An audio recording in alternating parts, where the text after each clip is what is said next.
ইসলাম বলে শুধু ছেলে দেখবে আর কেউ দেখবে না,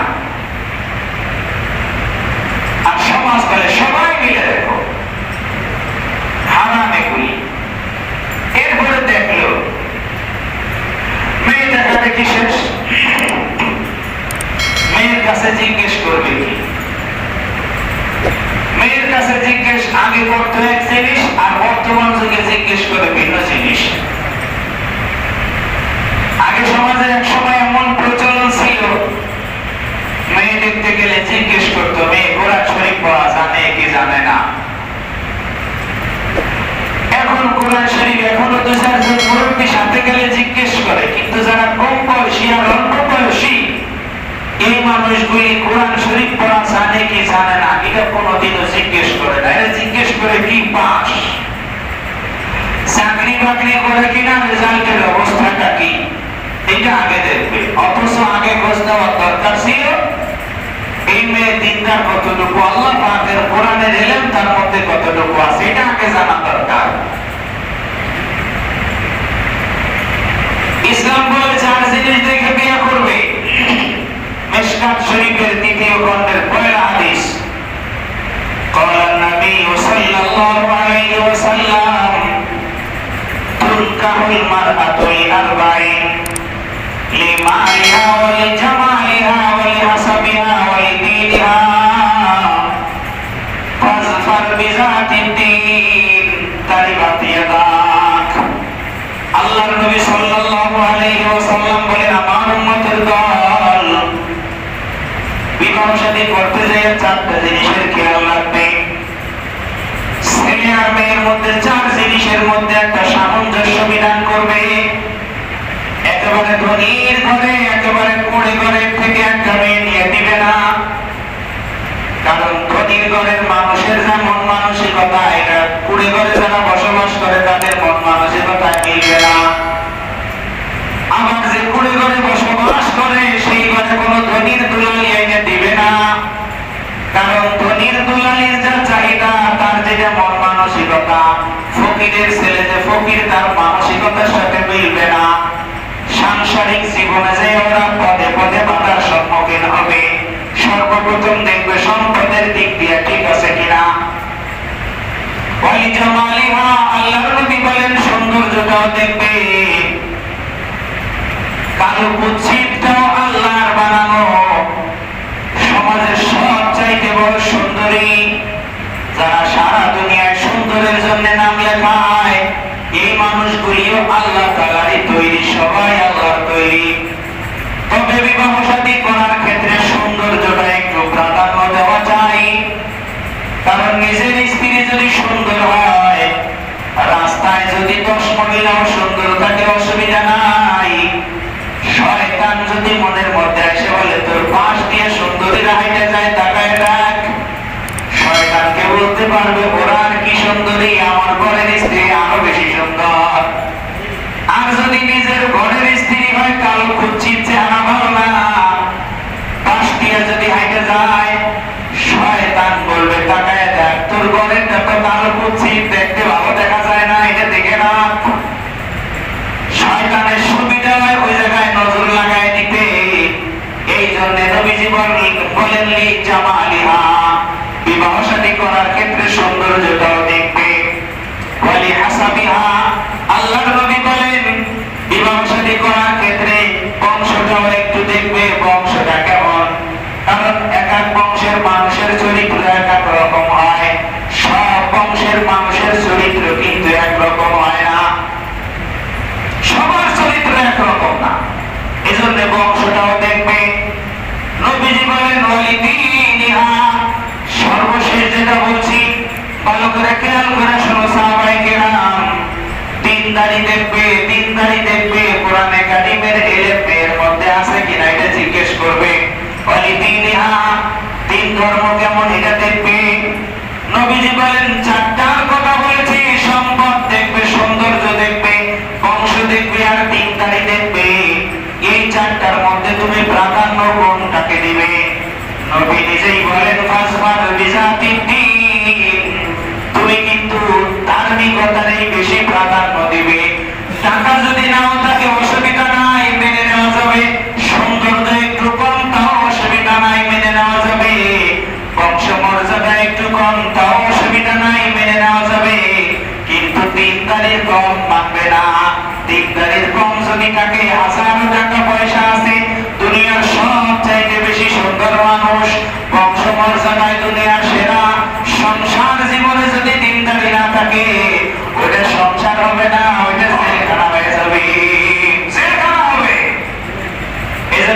গাড়িকে প্রাধান্য দাও।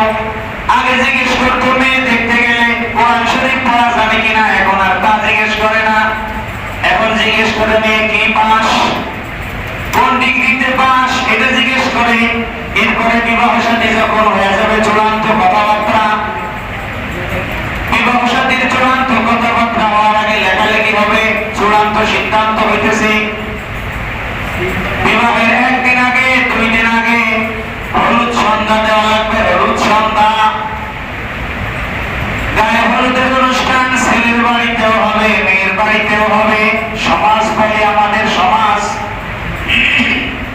গায়ে হলুদের অনুষ্ঠান ছেলের বাড়িতেও হবে, মেয়ের বাড়িতেও হবে। ছেলের বাড়ি থেকে একদল পুরুষ, একদল নারী, এরা সব সেজে গুজে মেয়ের বাড়িতে যাবে। আবার মেয়ের বাড়ি থেকে একদল পুরুষ, একদল নারী সেজে গুজে ছেলের বাড়িতে আসবে। মেয়ের বাড়ির লোকেরা ছেলের বাড়িতে আসবে, ছেলের গায়ে হলুদ লাগায় দিবে। যুবতী মহিলারা হলুদ লাগাবে, পুরুষেরা হলুদ লাগাবে। আবার মহিলার গায়ে হলুদ লাগাবে। অনুষ্ঠান শরীয়তে জায়েজ নাই, হারাম। কারণ বড় নারী দেখাই তো জায়েজ নাই, গায়ে হাত দেওয়া জায়েজ হয় কেমনে? দুনিয়াতে নিজের স্ত্রী ছাড়া কোনো নারী, কোনো পুরুষের গায়ে হাত দেবে না, কোন পুরুষ কোন নারীর গায়ে হাত দিবে না বিবাহ সম্পর্ক হওয়া ছাড়া। বড় নারীর গায়ের মধ্যে হাত দেওয়াইতেছে আমাদেরকে আমাদের সমাজ, সমাজ এটা বানাই দিছে। গায়ে হলুদের অনুষ্ঠান না হলে ছেলের বাড়ি হয়তো মেনে নেয়, গায়ে হলুদের অনুষ্ঠান নাই, মেয়ে বাড়ি বলে আমাদের এখানে মানা সম্ভব না। আগে বলছিলাম বিবাহ শাদী একটা ইবাদত। নামাজ যেমন বিশেষ নিয়মে পড়তে হয়, নামাজের রুকু সিজদা যেভাবে মন চায় ওইভাবে দিলে হয় না। বিবাহ শাদীও ইবাদত, এটাকেও শরীয়তের মানদণ্ডে রেখে করতে হয়। যে কোনো জায়গায় যে কোনো নিয়ম নিজে থেকে বানায় নিতে হয় না, হবে না। গায়ে হলুদের অনুষ্ঠান হারাম। পুরুষ মানুষ মহিলার গায়ে হাত দেওয়া জেনার গুনাহ, মহিলারা পুরুষের গায়ে হাত দেওয়া জেনার গুনাহ। মুরব্বীরা এটা পাঠায় দেয় গোলামানদেরকে। যদি বলে তোমার বাড়ির বিবাহ, গায়ে হলুদের অনুষ্ঠান, চাচা কি খবর? বলবে গোলামান তো তাই, ওদেরকে ঠেকাই রাখা যায় না, গোলামান তো তাই ঠেকাই রাখা যায় না। আল্লাহর নবী একটা কথা বলে গেছেন, কুল্লুকুম রাইন ওয়া কুল্লুকুম মাসউলুন আন রাইয়াতিহি। এই বাড়ির মুরব্বী সন্তানকে যদি গুনাহ থেকে ফিরাইতে না পারো, তুমি চাচা জাহান্নাম থেকে নিজেরে ফিরাইতে পারবা না। আল্লাহর নবী বলেন প্রত্যেক মানুষ জিম্মাদার, পরিবারের জিম্মাদার, এবারের বাপ দাদা। এই বাপ দাদা যদি নিজের সন্তানদেরকে গুনাহ থেকে না ফেরায়, কিয়ামতে জিজ্ঞাসিত হবে। আল্লাহ পাকের কাছে জবাব দিতে না পারলে ফেরেশতা ডান্ডা বের করাইয়া জাহান্নামে পাঠাবে। আর ছেলেকে পাঠায় বাঁচাইতে পারলে না গুনাহ থেকে, কাল কিভাবে জাহান্নাম থেকে নিজেকে বাঁচাবে? মনে মনে জান্নাতি ধারণা করে লাভ নাই, বড় দানার তসবিহ বলে লাভ নাই। 14 সিল্লা লাগাইলেও কাজ হবে না, 14 পীরের মুরিদ হইলেও কাজ হবে না, যদি গুনাহ থেকে বাঁচাইতে না পারে। সমাজ বলে একরকম, ইসলাম বলে অন্যরকম। এমন কোন অনুষ্ঠান শরীয়তে জায়েজ নাই। এরপরে 500 বরযাত্রী, ছেলের বাড়ি ওলাদের আপনার 500 বরযাত্রী না হলে আমার আত্মীয় স্বজন ঠেকানোই যাইতেছে না। 500 বরযাত্রী লাগবে। আমার আত্মীয় স্বজন এত বেশি, 500 বরযাত্রীর কম হয়ে আমরা বানাইতে পারি না। আফসোসের বিষয় হলো বিয়ে শাদী হওয়ার পরে এই মেয়ের যখন বাচ্চা হইতে যাবে, সিজার করা লাগবে, এই 500 জন না নিয়ে সেই পরিবার যাইতে পারলো না বরযাত্রীতে। এত বড় আত্মীয়র মাঝখান থেকে এক ব্যাগ রক্ত জোগাড় করতে পারে না। আফসোস, কে বলছে তোমার এইগুলি আত্মীয়? তোমার তো সব খাওয়ার বান্ধা বাস। এক ব্যাগ রক্ত পারলা না 500 জনের ভেতর থেকে, মেয়া বিয়ে করবার 500 কমে যাই পারলা না তুমি। আল্লাহ এজন্য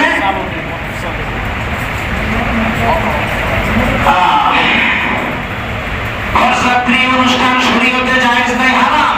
বরযাত্রী জোর করে মেয়ের বাবা যদি খুশি হইয়া 1 লাখ মানুষ দাওয়াত দেয়, অসুবিধা নাই, 1 লাখ যাওয়া জায়েজ।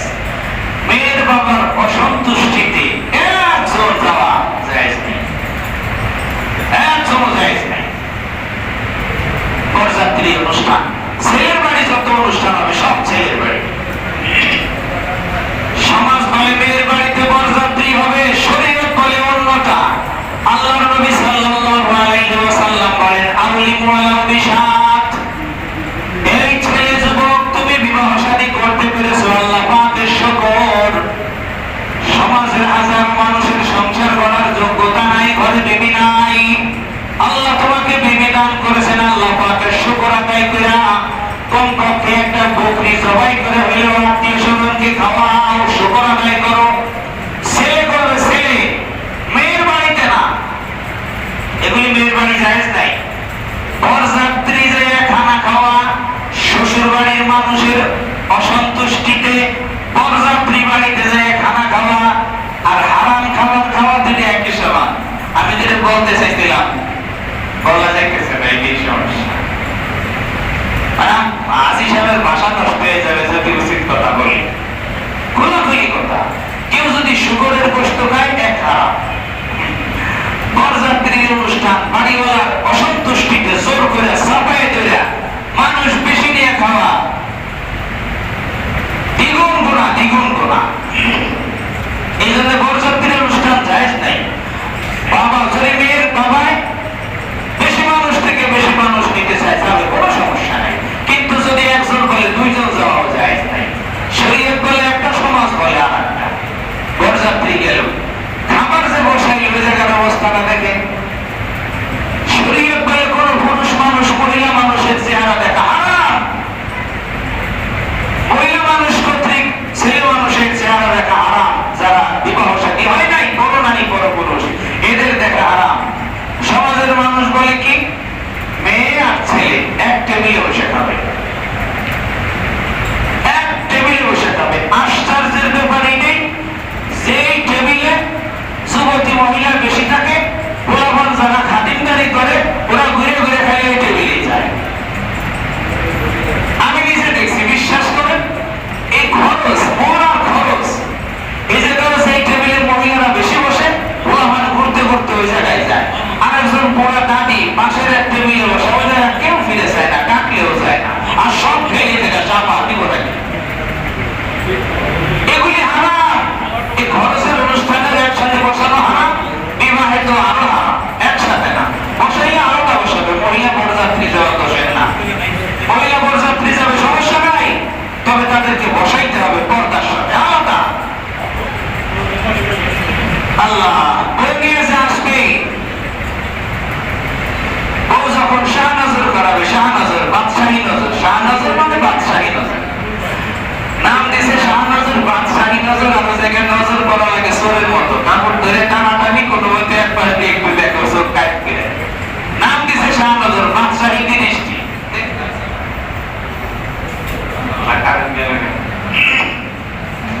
শাহ নজরের অনুষ্ঠানের সমস্যাটা কি? ইসলাম বলে, হুকুম হলো এরকম। আল্লাহ নবী সাল্লাল্লাহু আলাইহি সাল্লাম ফাতেমা রাদিয়াল্লাহু তাআলা আনহার সাথে হযরত আলী রাদিয়াল্লাহু আনহু এর বিবাহ করাইছেন। হযরত আলীকে বলছেন তুমি বাড়ি চলে যাও। হযরত আলী বাড়ি চলে গেছেন। সন্ধ্যার সময় আল্লাহ নবী নিজের মেয়েকে নিয়ে যায় জামাই বাড়িতে দিয়ে আসছে। এই যে নাও বাবা তোমার স্ত্রী তোমারে দিয়ে গেলাম। আল্লাহ নবীর চরিত্র। আমাদের অবস্থাটা কি? শাহ নজর করা। শাহ নজর করাবে কিভাবে? ওই বাড়ির যত মহিলারা আছে, অন্য মহিলা বিবাহিত অবিবাহিত, বিবাহের দিন যে যত পারে সাজগোজ সুন্দর করে করে আসে, এরপরে মেয়ের সাথে সবগুলি দাঁড়াবে, মাঝখানে দিবে কাপড়, এ পাশ দিয়ে পুরুষ মানুষ জামাইছে, জামাই সহ জামাইয়ের দোস্ত আহমদ দুলাভাই আছে যারা, চাস্তো ভাই, মামাতো, ফুফাতো ভাই, সবাই টানা কাপড়ের এক পাশে মহিলা এক পাশে পুরুষ, কাপড় ধরে টানাটানি যে যারে দেখে। ওই জায়গায় সমস্যাটা কি জানেন? সমস্যাটা হইল কেমনে নিবেন আপনারা, কথা আল্লাহই ভালো জানে। ছেলে যারা বিয়ে করছে ওর নাক মনে করেন অত বেশি সুবিধা না, চোখ অত বেশি সুবিধা না, কারণ সবাই তো একরকম না, চেহারাও অত বেশি সুন্দর না। এ জামাই যখন নিজের স্ত্রী দেখতে গেছে, দেখে নিজের স্ত্রী যারা সাজাইছে, বউ যারা সাজাইছে, এতে মনে করেন 5 ওয়াটের লাইট আর 4 পাশ দিয়ে 150 ওয়াটের লাইট চলে, ও তাকাবে কোথায়? ওর চোখ তো 150 ওয়াটের লাইটে চলে।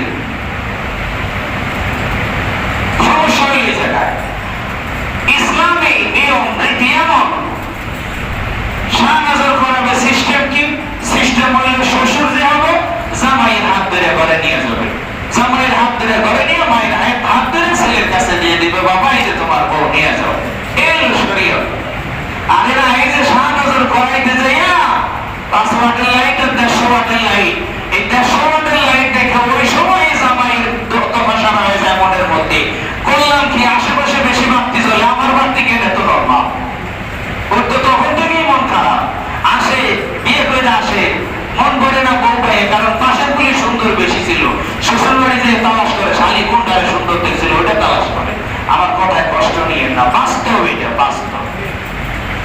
ইসলাম এমন বলে না, অবশ্যই বিবাহ শাদী ইবাদত, ইবাদত মনে করে করা লাগবে। নিয়ে আসবে বউকে বাড়িতে, বাড়ি নিয়ে আসবে, বাড়ির খাটায় যখন নিয়ে আসবে 1,000 টাকা দিতে গাড়ি থামাবে, গাড়ি থামাইয়া যে ছেলে তার বড় তোলা পাইছে বউকে কোলে করে আইনা ঘরে উঠানো লাগবে, বউ কোলে করে আইনা ঘরে উঠানো লাগবে। আর তোমার চিন্তা করতে মাথা ঘুরে, নিজে সারা হোক সুমন্তি হোক তার স্ত্রীরে দুলাভাই কোলে করে নিয়ে ঘরে উঠাবে, কি মনে করে ও দুলাভাই কি জামানার ইমাম গাজদালি নাকি? ও দুলাভাই কি মসজিদের ইমাম? কথা বলতে গেলে কষ্ট পাইতে পারেন, মাপ চাই, মাপ করে দিয়ে উচিত কথাটা না বললে পারি না। সমাজের এই অবস্থা, আমাদের দেশের এই অবস্থা, শুধু এই জায়গা না। দুলাভাই কোলে করে নিয়ে শালার বউকে ঘরে তুলবে কেন? শালার বউ ল্যাংড়া নাকি? ল্যাংড়া যদি আপনি ল্যাংড়া করে ল্যাংড়াই হেঁটে যাবে। স্বামী গাড়ি থেকে নিজের স্ত্রীর হাত ধরবে, হাতায় ঘরে নিয়ে চলে যাবে, ঝামেলা শেষ। ঘরে যাবে না, সেই উঠানে বসাবে, দুইটা ছোট ছোট চৌকি দিয়া ওই জায়গায় বসাবে, বসাই এরপরে মনে করেন গান গাবে, কেউ সামনে নাচবে, গীত গাবে, এটা করবে সেটা করবে। কিরে ভাই তুমি কোরবানির গরু কিনে আসছো তো সবাই দেখানো লাগবে। স্ত্রী তুমি 5 লাখ টাকা দিয়ে গরু কিনে আসছো, 5 লাখ মহর, এখন 5 লাখই তো মহর বেশি, কম দিলে বলে সমাজে চলে না। তোমার এই 5 লক্ষ টাকার মাল এত কম দামি যে কুরবানি গরুর মতো ছেড়ে দিলে সবাই যেতে বেরোবে। এক হুজুর মানুষ বউ প্যাকেট করে নিয়ে যাইতেছে, আরেকজন পিঠ কেড়ে মেরে বলে হুজুর প্যাকেট তো করছেন মাশাআল্লাহ, খোঁজা তো দেওয়া লাগবে, প্যাকেট তো করছেন মাশাআল্লাহ। বলে হ্যাঁ প্যাকেট করবো না, এটা আমার দামি সম্পদ। এটা কি তুমি মনে করছো সস্তা? তাই নাকি? এটা আমার দামি সম্পদ তাই প্যাকেট করছি, এটা কুরবানির গরু না যে আল্লাহ নামে ছেড়ে দিব। হারামগুলি সমাজে গুলি করে, শরীয়ত এটা করে না। বিবাহের পরের দিন ছেলের বাড়ি অনুষ্ঠান, খাওয়া দাওয়ার অবস্থা তো মেয়ের বাড়িও যাচ্ছিল, পুরুষ মহিলা একসাথে, ছেলের বাড়িতে একসাথে, ভিন্ন করার কোনো সিস্টেম নেই। এরপরে বউ বসায় রাখবে চেয়ারের মধ্যে, সামনে একটা টেবিল, সব জায়গায় একরকম না। বউ বসায় রাখবে চেয়ারের মধ্যে, বিশেষ চেয়ারের মধ্যে সামনে টেবিল দেওয়া, আশেপাশে লোকজন বসা, সবাই আসে, একটা পান বানায় আর বউ দেখে, পান বানায় আর বউ দেখে, চুন দেবে এক জায়গায়, বউ দেখতে দেখতে চুন চলে যায় আর এক জায়গায়। কি করবে? সবারই রাখবে যে জায়গায় পানের উপরে আর এক জায়গায় চলে যায়। সবাই হারাম, কবিরা গুনাহ। এই অনুষ্ঠান করে এমন করে চিন্তা করে, আল্লাহর নবী বললেন বিবাহ আমার সুন্নাত, বরকত আসবে সংসারে। এত গুনাহ করলে তার মধ্যে বরকত থাকে, এর মধ্যে বরকত আসবে কোন জায়গা দিয়া? বরকত যারা মনে করেন প্রথম আসমান থেকে নিচে নামে, বিয়ে বাড়িতে ড্যান্সের যে আওয়াজ, আওয়াজ শুনে মনে করেন বরকত চাইলে দৌড়, ও আর কাছে আসে না। মসজিদে নামাজ পড়া যায় না, বরকত। এক বুড়া মানুষ, আশ্চর্য হবেন, বুড়া মানুষ জিজ্ঞেস করছে হুজুর নামাজের বাইরে তো পেশাব করে দিলে মনে করেন ওযু ছুটে যায়, কেউ যদি নামাজের মধ্যে পেশাব করে দেয় ওযু ছুটে যাবে? নামাজের মধ্যে বলে কেন? ওযু